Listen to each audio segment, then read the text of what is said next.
नाज़िम पासे खे ॿुधाईंदा हलूं मीरपुर बुढ़ो शहर ऐं भरपासे वञण इलाइक़नि में इंतज़ार गाह न हुजण करे इलाइक़े वासी तकलीफ़ुनि खे मुंहुं ॾियण ते मजबूर आहिनि। रिपोर्ट कर रहा है केसर टावरी।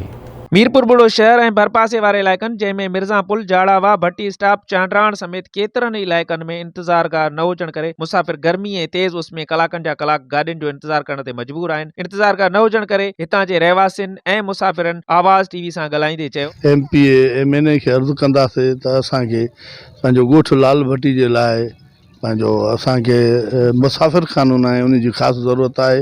ॿार बच्चा अचण वञण जे लाइ ॾाढो परेशान आहिनि, उस ते बि इंतज़ारु कनि था गाॾियुनि जो, पंहिंजो अचण वञण जे लाइ वॾी तकलीफ़ आहे।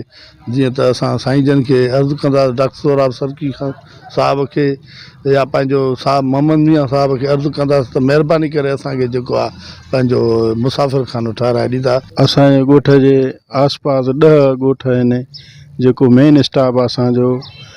शहर ॾे अचण वञण जे लाइ मुसाफ़िर खानो न आहे, हिन जी सख़्तु ज़रूरत आहे। सो महिरबानी करे डॉक्टर सोराब सरकी ऐं मोहम्मद मियां साहब खे असांजो अर्ज़ु आहे त जीअं असांखे मुसाफ़िर खानो ठही मिले। पुल बि रस्ते वारी भॼी पई आहे, तमामु तंग थी पिया, गाॾी वाॾी तंग थींदी, मुसाफ़िर खानो बि। असांजे ॻोठ लाल भट्टी वारनि जे लाइ का सहूलियत न आहे।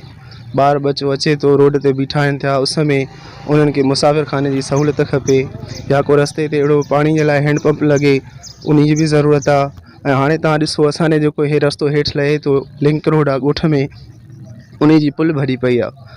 रस्ते में हर हिक खे तकलीफ़ थिए थी, राति जो पेशेंट अचनि था, उनखे ख़बर न आहे त इन रस्ते में को जंप आहे एॾो वॾो, किरी पवनि था, वॾा हादसा थियनि था पिया। हितां जे रहवासियुनि ऐं मुसाफ़िरनि जूं ॻाल्हियूं ॿुधियूं। इन्हनि जो चवणु आहे त इंतज़ार गाह न हुजण करे सख़्त गर्मी ऐं उस में गाॾियुनि जो इंतज़ार करण ते मजबूर आहियूं। हिननि हितां जे MN ऐं MPA खे अपील कई आहे त इंतज़ार गाह ठाराए मुश्किलातुनि खे दूर कयो वञे। कैमरामैन रफ़ीक टावरी सां गॾु केसर टावरी, आवाज़ TV, मीरपुर बुढ़ो।